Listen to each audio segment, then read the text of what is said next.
चलें जी, तो C++ का हम स्टार्ट लेते हैं। सबसे पहली चीज़ हमें पता होनी चाहिए कि भाई कंपाइलर और इंटरप्रेटर में फ़र्क क्या है। पढ़ा है आप लोगों ने? No sir. अच्छा, हम कंपाइलर क्या होता है और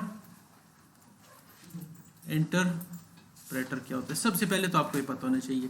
अब इसको मालूम होने के लिए आपको कुछ टर्मिनोलॉजीज चाहिए, और टर्मिनोलॉजीज क्या हैं कि जब आप कोई प्रोग्राम लिखते हैं तो वो प्रोग्राम दो किस्म की लैंग्वेजेस में हो सकता है। बड़ी ब्रॉड कैटेगरीज जो है, एक को हम कहते हैं लो लेवल लैंग्वेज, एक को हम बोलते हैं, ये तो पढ़ा हुआ है ना। तो इन शॉर्ट ये ह्यूमंस के लिए ज़रा डिफ़िकल्ट टू लर्न होती है, लेकिन it is closer to machine, ठीक है। और ये जो है हाई लेवल लैंग्वेज जो होती है वो इजी टू अंडरस्टैंड होते हैं फॉर ह्यूमंस। ये तो हमें क्लियर हो गया। अच्छा, मज़े की आपको मैं बात बताऊं, सी जो है उसमें आप जब काम करते हैं तो आप प्योर सी की बात कर रहा हूँ, आप इनके सेंटर में पहुंचे होते हैं। आप कुछ लो लेवल पे होते हैं, कुछ हाई लेवल पे होते हैं, दोनों काम आप कर सकते हैं, ठीक है। इवन सी के अंदर असेंबली लैंग्वेज एम्बेड होती है, तो आप उसके थ्रू आप टोटली लो लेवल पे भी जा सकते हैं। तो ये हमारा बेसिक एक कॉन्सेप्ट हुआ। अभी हम इसको समझने के लिए एक और टर्म समझेंगे इम्पॉर्टेंट, जो एज अ कोडर आपको पता होनी चाहिए। उसको हम बोलते हैं, ये क्या चीज़ होती है, सोर्स कोड। सोर्स कोड क्या होता है? सोर्स कोड वो प्रोग्राम होता है जो आप अपनी किसी लैंग्वेज में लिखते हैं। ये सेट ऑफ इंस्ट्रक्शंस होती हैं जिनको कंप्यूटर ने रन करना होता है। अब चक्कर ये कि ये मेरे पास let suppose high level language में लिखी हुई है। अगर ये हाई लेवल लैंग्वेज में लिखी हुई है तो कंप्यूटर तो इसको समझ नहीं सकता। मेरा जो पीसी है वो समझता है लो लेवल लैंग्वेज, ठीक है, 0-1 की लैंग्वेज समझता है, ठीक है। असेंबली नहीं, इसको हम कहते हैं मशीन लैंग्वेज। Machine language. अब इस मशीन लैंग्वेज को समझाने के लिए हमें सॉफ्टवेयर इंस्टॉल करने होते हैं जिनको हम बोलते हैं कंपाइलर। कंपाइलर करता क्या है? अब मैं स्पेसिफिक टू C++ बात करूंगा।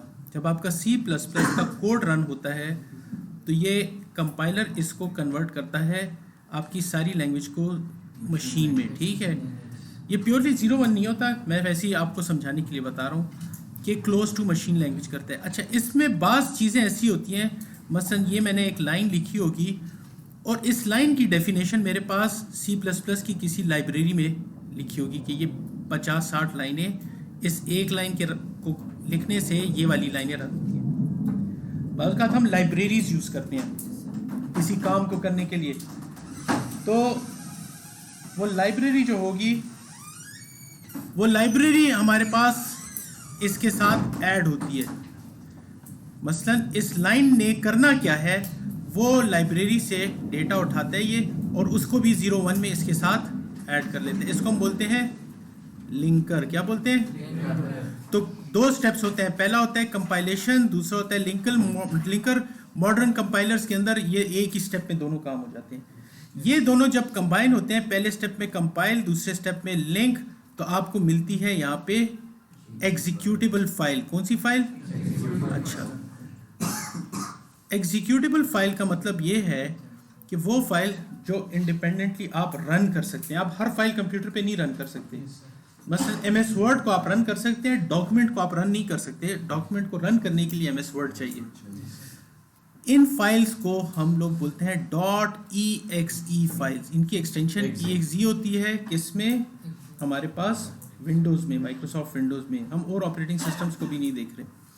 सोर्स कोड जो होगा उसकी एक्सटेंशन होगी हमारे केस में .c या .cpp, ठीक है, या C होगी या C++ होगी।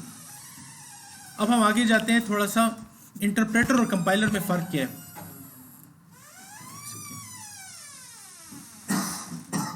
अच्छा जी, अब हमने बात करनी है कि कंपाइलर क्या होता है, कंपाइलर और इंटरप्रेटर में फ़र्क क्या होता है।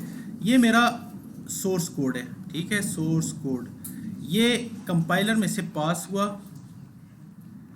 और इसके अंदर जितनी भी लाइनें हैं, हम सपोज करते हैं इसमें 100 लाइनें हैं, 100 की 100 लाइनें कन्वर्ट हो गई हैं मशीन लैंग्वेज में। इसको लैंग लिखता हूँ क्यों, मशीन लर्निंग नॉलेज। ये अब 0 1 आप समझ लें मशीन का कोड बन गया। ये 100 की 100 लाइनें जब हम रन करेंगे तो हमारा कंप्यूटर क्या करेगा, इन सब लाइनों को डायरेक्ट रन करेगा इंडिपेंडेंट। इंटरप्रेटर क्या होता है, इंटरप्रेटर में होता है कि आपके पास यहाँ पे लाइंस लिखी हुई हैं। इंटरप्रेटर क्या करता है, एक एक लाइन को आपका कंप्यूटर क्या करता है, वो पहले इस लाइन को एग्जीक्यूट करता है, फिर इस लाइन को करता है, फिर इस लाइन को करता है।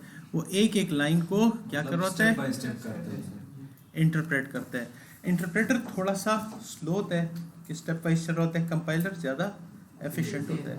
बाज़ लैंग्वेजेस ऐसी हैं जैसे जावा जो कि कंपाइलर भी है और इंटरप्रेटर भी है, उसमें दोनों काम हो रहे होते हैं। लेकिन हम चूंकि सी पढ़ रहे हैं तो सी और C++ हमारा एक किस्म का फ्यूज होगा। थोड़ी सी कन्फ्यूजन आपकी क्लियर कर दूं, 70s में जब ये लैंग्वेज बनी थी, मुझे एग्जैक्टली ईयर अभी भूला हुआ है, 72 थी। तो ये 72 में हमारे पास जब सी लैंग्वेज बनी है, ये कुछ कॉन्सेप्ट्स हैं ये आप क्लियर होने चाहिए क्योंकि बहुत सारे स्टूडेंट्स कहते हैं ये सी हम पढ़ रहे हैं, C++ पढ़ रहे हैं। ओरिजिनली ये लैंग्वेज सी बनी थी। ये आप समझिए कि सी के तमाम टॉपिक्स हैं 0 से लेके लेट सपोज 100 तक, एज्यूम करते हैं ये सारे टॉपिक्स हैं। जो C++ बनी है आप ये समझें कि वो इस सी का सबसेट है। आप ये एज्यूम कर लें कि ये वाले तमाम टॉपिक्स, ये वाले टॉपिक्स मिला के प्लस ये C++ है। कुछ चीज़ें छोड़ के बाकी सब का सब C is included in C++। तो हम जो पढ़ेंगे तो हम इनिशियली सी की कुछ चीज़ें पढ़ेंगे, फिर हम फ्यूज़ कर देंगे। हम इस कंफ्यूजन में नहीं जाएंगे कि ये सी है और ये C++ है, ठीक है। अच्छा, तो मैं इनिशियली कुछ जो बेसिक सी की चीज़ें वो आप लोगों को कराऊंगा, उसके बाद हम उसी में फ्यूज़ होते हुए C++ में जाएंगे। और जो आपका सेकेंड सेमेस्टर है वो प्योरली फिर C++ होगा, क्योंकि C++ का जो ओरिजिनल कॉन्सेप्ट्स थे जो ऑब्जेक्ट ओरिएंटेड के हैं, तो वो जहाँ पे हमारे पास स्ट्रक्चर्स का कॉन्सेप्ट ख़त्म हुआ था, वहाँ से ऊप्स का कॉन्सेप्ट यहाँ पे शुरू हो गया था। तो एक तो ये चीज़ हो गई। इसके अलावा कोई क्वेश्चन है? अच्छा, अब हम जब सोर्स कोड पहले लिखते थे पहले वक्तों में, तो सोर्स कोड लिख के हम हार्ड डिस्क में सेव करते थे। फिर जिस तरह यहाँ पे आप देखें कमांड प्रॉम्प्ट होता है, इस तरह कमांड प्रॉम्प्ट पे हम जाते थे और फिर हम उधर कमांड देते थे, जैसे GCC कंपाइलर का नाम है, और उसके बाद अपनी फ़ाइल का नाम देते थे। फिर उसको कहते थे कि इसको आउटपुट इस तरह से करो और आउटपुट करके इस फाइल का नाम ये हो जाए, ठीक है। ये इनपुट फाइल हो जाती थी आपकी, जो आपका सोर्स कोड होता था। आसान अल्फाज में आप देख लें, सोर्स कोड ये है, इसको आउटपुट कर लो, एग्जीक्यूटेबल कोड ये है, ठीक है। आप खुद ही नाम देते थे कि एग्जीक्यूटेबल कोड बना दो। ये मैं आपको सिंप्लीफाई करके बता रहा हूँ, ठीक है। GCC आपके पास जो स्टैंडर्ड यूनिक्स के अंदर कंपाइलर है उसका नाम है। तो इस तरह से कंपाइल किया जाता था, जो कि बड़ा मुश्किल होता था। अलहदा से आप पहले कोड लिख रहे हैं एक एडिटर के अंदर, उसके बाद फिर जाके कंपाइल कर रहे हैं, फिर उसको कमांड प्रॉम्प्ट पे जाके रन कर रहे हैं।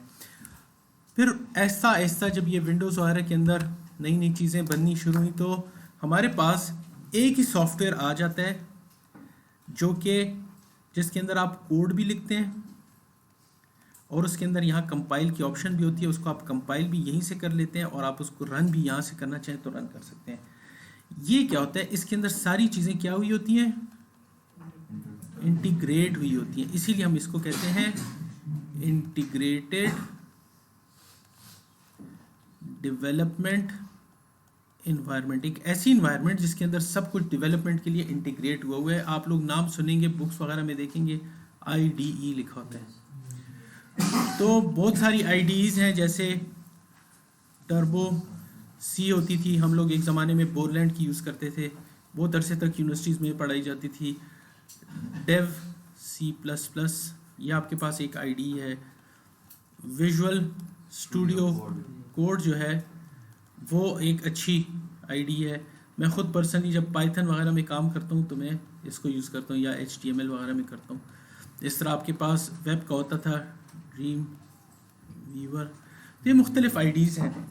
There is no hard and fast rule. आपके लिए जो आपको फ्रेंडली लगती है आप उसको यूज़ कर सकते हैं। लेकिन ये वाली बहुत पॉपुलर है डेवलपर्स के दरमियान। हम इनिशियली काम इसमें स्टार्ट करेंगे। इसको सिर्फ इंस्टॉल नहीं करना होता है, देखिए इसको तो इंस्टॉल करके डायरेक्ट रन करते हैं।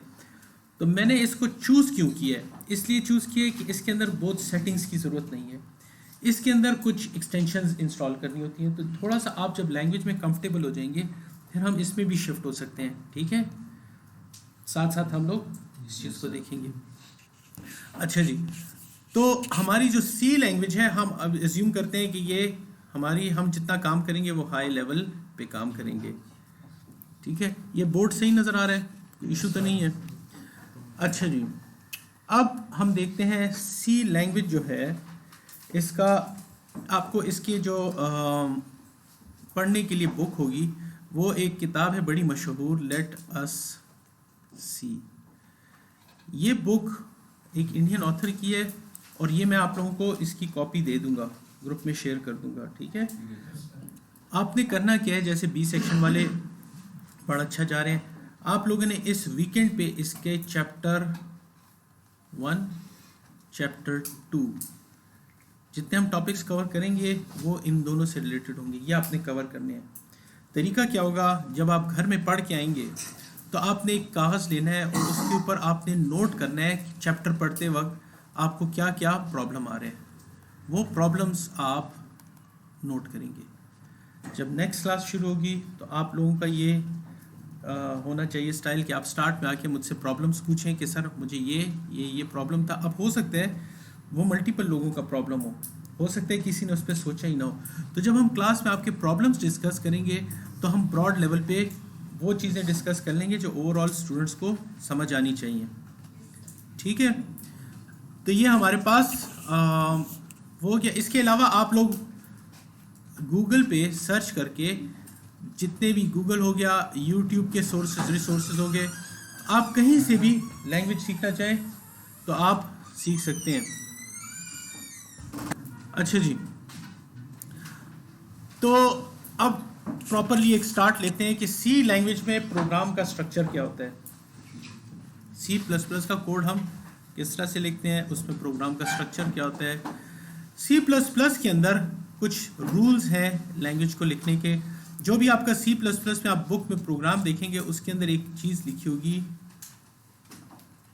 मेन, इसके आगे बॉडी, ठीक है। इसको हम लोग बोलते हैं, ये फंक्शन है। क्या है? अभी हम फंक्शन की डिटेल में नहीं जाते कि फंक्शन होता क्या है। आपकी स्लोली जब अंडरस्टैंडिंग बनेगी तो आपको समझ आएगा। आप ये समझ लें कि इसकी ब्रैकेट्स होती हैं यहाँ पे, स्टार्टिंग की एंड की। हम देखें इस तरह नहीं लगा रहे, इस तरह नहीं लिख रहे, हम इस ब्रैकेट को नीचे लेके जा रहे हैं। और तरीका ये है कि इस ब्रैकेट के नीचे इस ब्रैकेट को होना चाहिए और बाकी आपका कोड टैब दे के इस एरिया में होना चाहिए, ताकि देख के पता चले कि ये कोड जो है ये मेन का हिस्सा है। ये जगह मैंने जान के छोड़ी है। इधर बाज़ किताबों में आप देखेंगे वॉइड लिखा होगा, बाज़ में लिखा होगा इंट। अगर इंट लिखा है तो उस प्रोग्राम के आखिर में लिखा होगा रिटर्न ज़ीरो। रिटर्न ज़ीरो का मतलब ये है कि एक इंटीजर वैल्यू ये रिटर्न कर रहा है। ये रिटर्न होता क्या है क्या नहीं होता, ये जब मैं आपको फंक्शन समझाऊंगा 2-3 लेक्चर्स के बाद फिर आपको समझ आ जाएगा कि ये होता क्या है। तो बेसिक स्ट्रक्चर क्या है दोबारा से देख लेते हैं, थोड़ा ऊपर देखिए कि बेसिक स्ट्रक्चर हमारे पास प्रोग्राम का होता है इंटीजर मेन,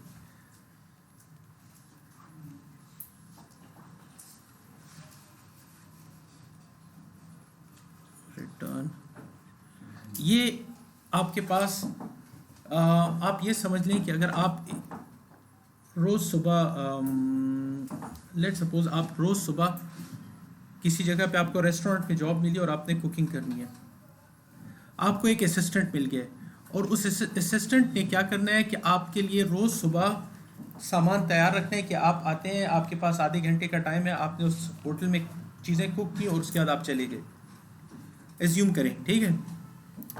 अब होगा क्या, ये जो आपका कुक है इसको आप टास्क दे देंगे कि भाई आपने करना क्या है कि मेरे लिए सुबह मैं जो भी काम करता हूँ तो सुबह मेरे पास इसके अंदर पानी मेरे पास एक बाउल में मौजूद होना चाहिए, इसके अंदर वेजिटेबल्स कटी होनी चाहिए, इसके अंदर मेरे पास लेट सपोज स्पाइसेस मसाले पड़े हों, ठीक है। ये 3 चीज़ें तुमने मुझे रोज़ सुबह मेरे आने से पहले तैयार रख के देनी है। अब जब भी आपने कोई भी डिश बनानी है, आपने स्टार्ट इससे लेना होता है, ठीक है। तो आप कहते हैं चाहे आज कुछ भी बनाना हो, आपने रोज़ सुबह मुझे ये चीज़ें बना के देनी है। तो आपका हर काम इधर से शुरू होगा। अब 2 तरीके हैं। एक तरीका तो है कि रोज़ आप सुबह आएँ, फिर उसके बाद ये पानी बराबर करें, फिर वेजिटेबल्स करें, फिर स्पाइसेस करें। तो अगर आप सुबह आते हैं और आपके लिए सब कुछ ये तैयार होता है, तो आपका काम जल्दी शुरू हो जाएगा। इस चीज़ को हम बोलते हैं, ये क्या है, इसको हम बोलते हैं बॉयलर प्लेट। क्या बोलते हैं? बॉयलर प्लेट एक वो चीज़ होती है, वो स्ट्रक्चर होता है जिसके बाद से हम काम शुरू करते हैं। तो ये आपके पास C++ के अंदर काम करने की बेसिक बॉयलर प्लेट है।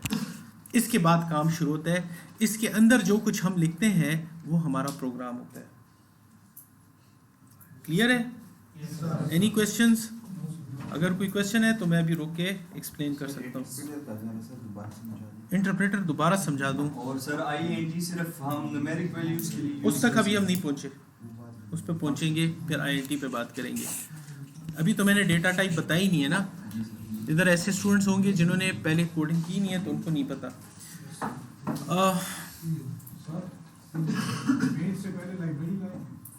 सब्र करें, अभी हम बॉयलर प्लेट को देख रहे हैं। आहिस्ता आहिस्ता चीज़ें देखिए, मेरा स्टाइल ये होगा कि मैं आहिस्ता आहिस्ता प्रोग्राम को कॉम्प्लिकेटेड करूंगा। अभी मैं बॉयलर प्लेट पे आपको समझा रहा हूँ, क्योंकि अगर मैं मिसाल के तौर पे एक कोड आपके सामने लिख लेता हूँ, फॉर एग्जांपल ये कोड है, एक कोड खोलता हूँ, एक बहुत सिंपल सा कोड है। अब डायरेक्टली इसको समझते वक्त कंफ्यूजन होगी। मैं स्टेप वाइज एक एक चीज़ ऐड करके आपको बताऊंगा कि कोडिंग में आपने करना क्या है, ताकि स्टूडेंट्स को किसी एक लाइन में भी ये शक ना हो कि ये क्या लिखा हुआ है। जैसे आप मैथ्स करते हैं, मैथ्स के अंदर अगर आपके पास एक इक्वेशन पड़ी और आपको 4 लाइनों की समझ नहीं आ रही, तो आगे आप जा ही नहीं सकते। तो हमने स्टेप वाइज जाना है, ठीक है। तो बॉयलर प्लेट हमने देख ली। अब हम करते क्या है, एक स्क्रीन पे लिखना चाहते हैं हेलो, ठीक है। तो मैं यहाँ लिखता हूँ इंटीजर मेन। अच्छा, यहाँ पे मैं एक चीज़ आपको बता दूँ, बहुत सारी चीज़ें जब मैं आपको बता रहा हूँ या आप डिफरेंट इंटरप्रेटर यूज़ करेंगे, इस चीज़ का आपको पता होना चाहिए कि इसको और से देखिए क्या है।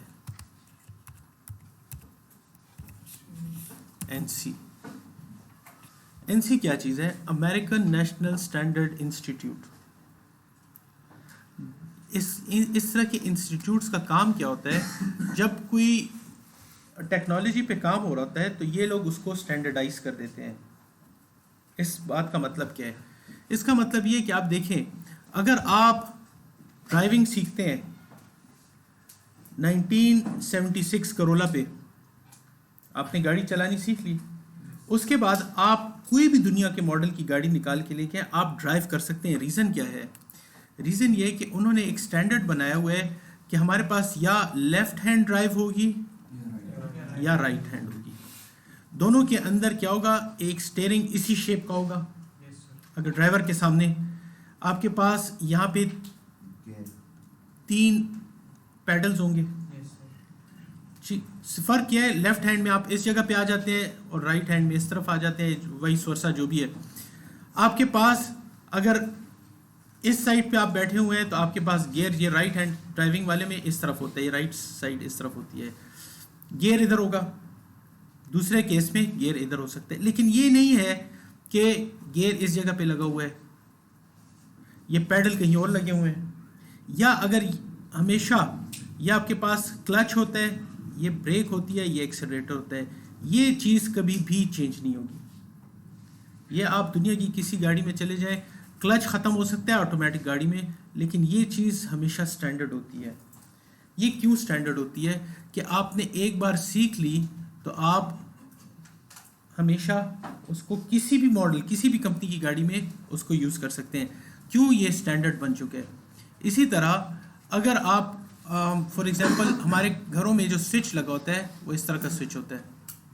अगर ये स्टैंडर्ड पाकिस्तान में ख़त्म हो जाए और हर कंपनी वाला कोई इस शेप का स्विच बना रहा है, किसी के स्विच में इसकी जगह ये चीज़ बनी हुई है, ठीक है।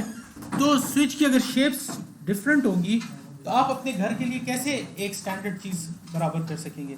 तो स्टैंडर्डाइजेशन बहुत इंपॉर्टेंट होती है। जब सी बनी थी तो एनसीसी वालों ने इसके कुछ रूल्स बनाए थे कि सी के अंदर ये बेसिक चीज़ें स्टैंडर्ड होंगी। फॉर एग्जांपल जितने भी नंबर होंगे तो वो नंबर जो होंगे उनके हम इंट बोलेंगे हम। अच्छा, ये मैं एक छोटी सी मिसाल दे रहा हूँ। अच्छा, अब गौर से देखें, एक चीज़ स्टैंडर्ड है। स्टैंडर्ड क्या है? मेरे पास गाड़ी का स्टीयरिंग है, मेरे पास क्लच, ब्रेक, एक्सीलरेटर है, ये हर गाड़ी में होगा। ये मेरे पास उसका गियर है, ये साथ हैंड ब्रेक आ गई, ये स्टैंडर्ड है। अब एक कंपनी है वो कहती है मेरे से जब आप गाड़ी लेंगे तो इसके अंदर मैंने आपको यहाँ पे एसी दिया होगा। एक कहता है आपकी जो सीट्स होंगी उन सीट के अंदर हमने हीटिंग सिस्टम दिया होगा। अब ये स्टैंडर्ड के बाद एडिशनल फीचर्स आ रहे हैं। इसी तरह जो कंपनीज कंपाइलर बनाती हैं वो एनसीसी के अलावा, एनसीसी जिसको हम कहते हैं स्टैंडर्ड जो दिया हुआ है, इसके अलावा आपको कुछ एडिशनल चीज़ें देती है। तो जब आप वो कंपाइलर यूज़ कर होते हैं तो फिर आपको ऐसा ऐसा पता चलता है कि इस कंपाइलर में मैं ये चीज़ भी एक्स्ट्रा यूज़ कर सकता हूँ, ये भी यूज़ कर सकता हूँ। तो बहुत सारी चीज़ें ऐसी होंगी जो हम स्टैंडर्ड बताएंगे और वो जब आप कंपाइलर में काम करोगे वो थोड़ी सी डिफरेंटली काम कर रही होंगी। ठीक है, वो उसकी वजह ये होती है कि एनसीसी के अलावा जो एडिशनल चीज़ें आई होती हैं उसकी वजह से होती हैं। तो हम ऐसे करते हैं, अपना बेसिक प्रोग्राम देखते हैं कि डेवलपमेंट सी में जब हम प्रोग्राम लिखते हैं तो सबसे पहले स्टार्ट कैसे करते हैं। हम आते हैं यहाँ पे, अच्छा इसकी इंस्टॉलेशन पहले मैं बता देता हूँ। मेरे पास शायद यहाँ पे हार्ड ड्राइव में इसका बैकअप पड़ा होगा और हाँ खैर है, मैं बता देता हूँ। स्टूडेंट्स ऐसे होंगे जिनको नहीं आता होगा। आपने आना है नेट पे, वहाँ पे जाके आपने कहना है download Dev C plus plus. ठीक है, इसमें आ जाए, किसी भी लिंक पे आ जाए, साउंड फोर्स पे आ जाते हैं। इसका अपना देखते हैं कोई है डेव सी प्लस प्लस वालों का।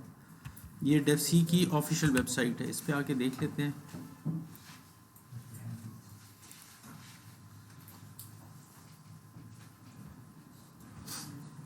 इधर आप आ गए हैं, इसको देखते हैं डाउनलोड के ऑप्शंस हमारे पास कहाँ हैं। ये डाउनलोड है, ठीक है।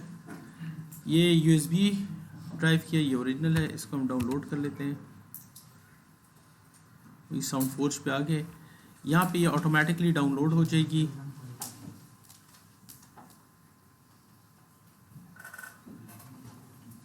ये आ गया। ये डेव सी प्लस प्लस को आप यहाँ से डाउनलोड कर लेंगे। ये मैंने सेटअप को डाउनलोड किया, ये इतना बड़ा नहीं है, 8.9 MB है, ये भी डाउनलोड हो जाएगा। अच्छा जी, ये डाउनलोड हो गया है। आप इसको शो इन फोल्डर कर लें, फाइनल सेटिंग इसकी हो रही है।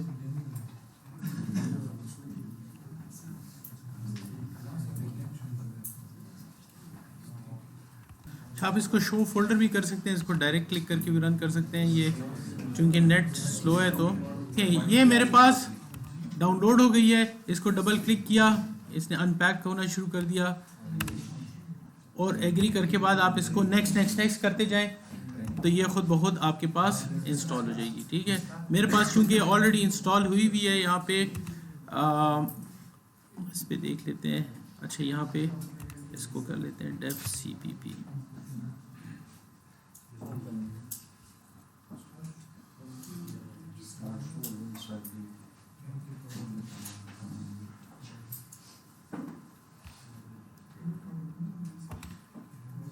ठीक है, इसको फिनिश कर दिया तो ये मेरे पास डेव CPP आ गई है। इसको आप यहाँ से रन कर सकते हैं। फिलहाल आप डेव C++ रख रहे हैं। इस देखिए, ये डेवलपमेंट C++ की इन्वायरमेंट है, इसमें आप पाइथन को क्यों यूज़ करना चाह रहे हैं? अभी हम C++ का लेक्चर ले रहे हैं, आप अपने आप को इससे लिमिटेड रखें और स्टूडेंट्स का। अच्छा जी, यहाँ पे मैं आता हूँ, न्यू फाइल मैंने सेलेक्ट की, सोर्स फाइल। यहाँ पे मैं कोड अपना लिखना शुरू करूँगा।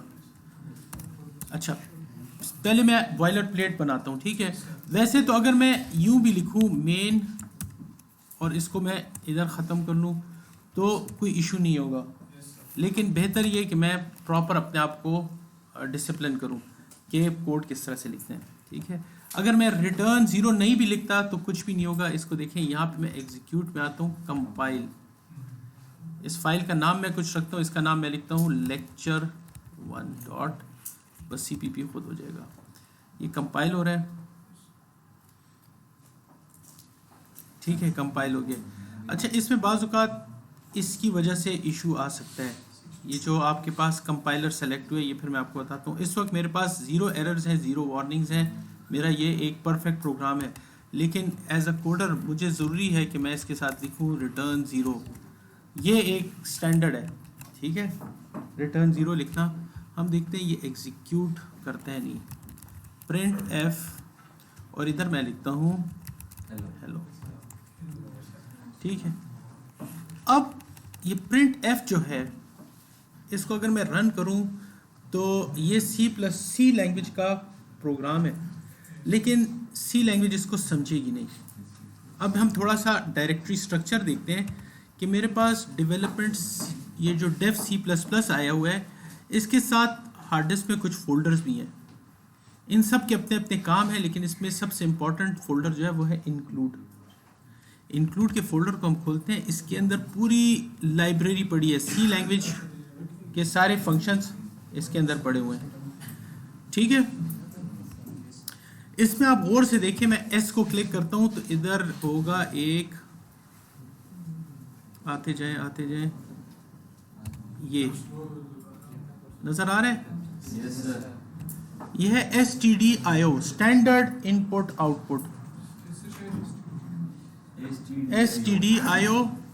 और इसके आगे क्या लिखा है यहाँ पे, हेडर फाइल। शो नहीं हो रहा ठीक तरह से, चलिए वो वीडियो में आपके पास आ जाएगा। ये हेडर फाइल है, इनको बोलते हैं हम हेडर फाइल्स। थोड़ा मैं आपको समझा देता हूँ हेडर फाइल्स क्या होती हैं। आपके पास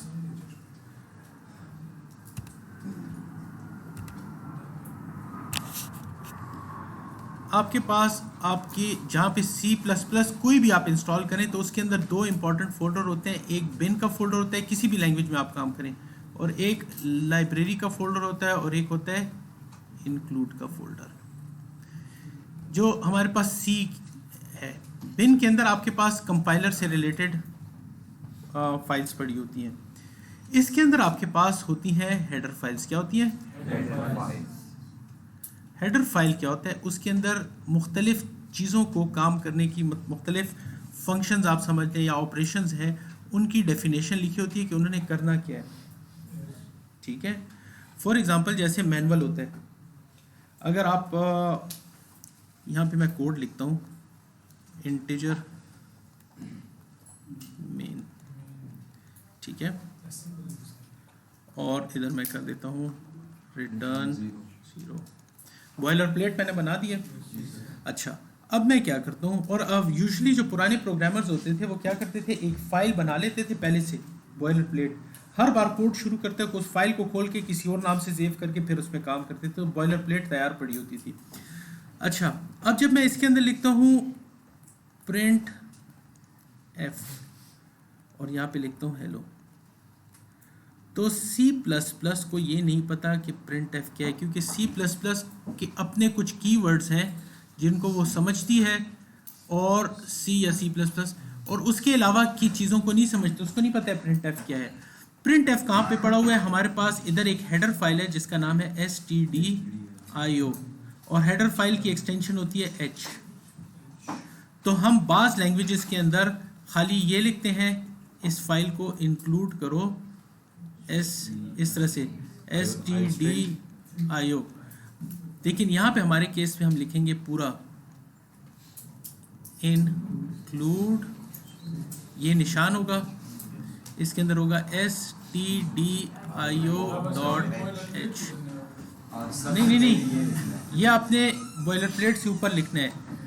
इस चीज़ को हम बोलते हैं, ये हैश करके, इंट मेन से पहले हम जब हैश करके कोई चीज़ लिखते हैं, इसको बोलते हैं हम लोग, ये आगे डिटेल में ज़रूरत पड़ी तो फिर मैं समझाऊंगा, इसको हम बोलते हैं प्री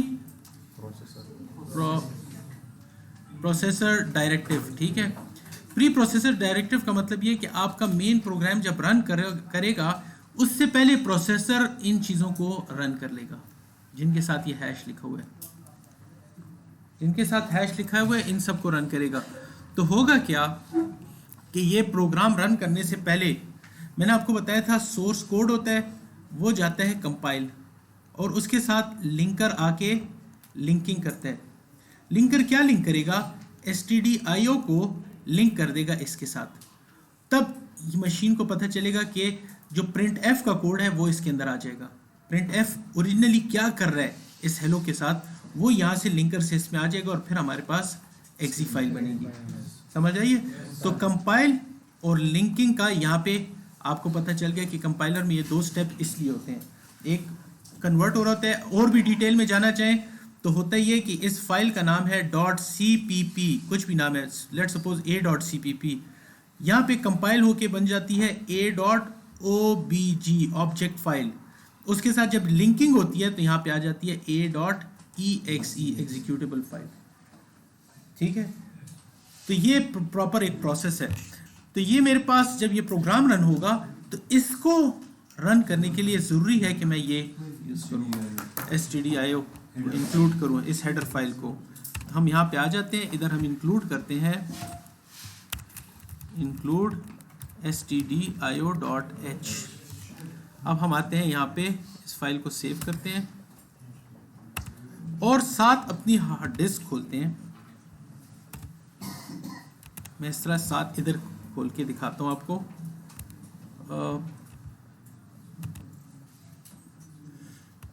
मेरी असल में रेजोल्यूशन यहाँ ज़्यादा है, इसलिए मल्टीमीडिया पे आपको बहुत ज़्यादा साफ़ नहीं नज़र आ रहा होगा, लेकिन चलें।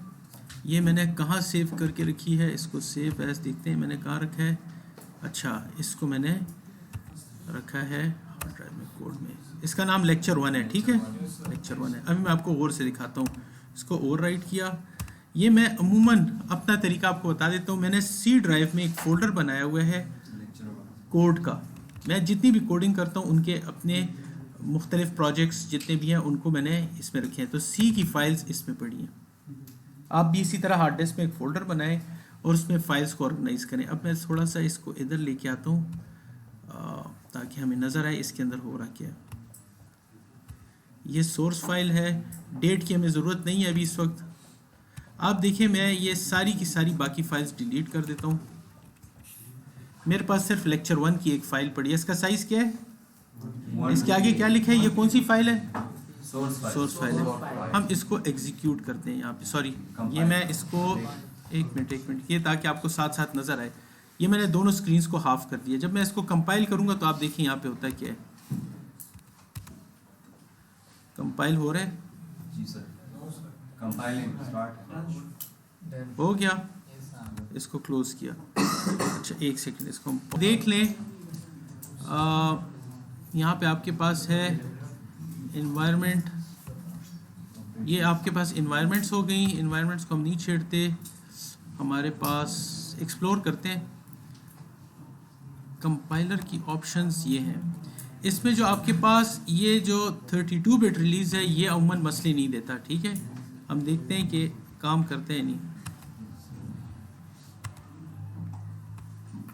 हमारी फाइल पहले ओपन कर लेते हैं।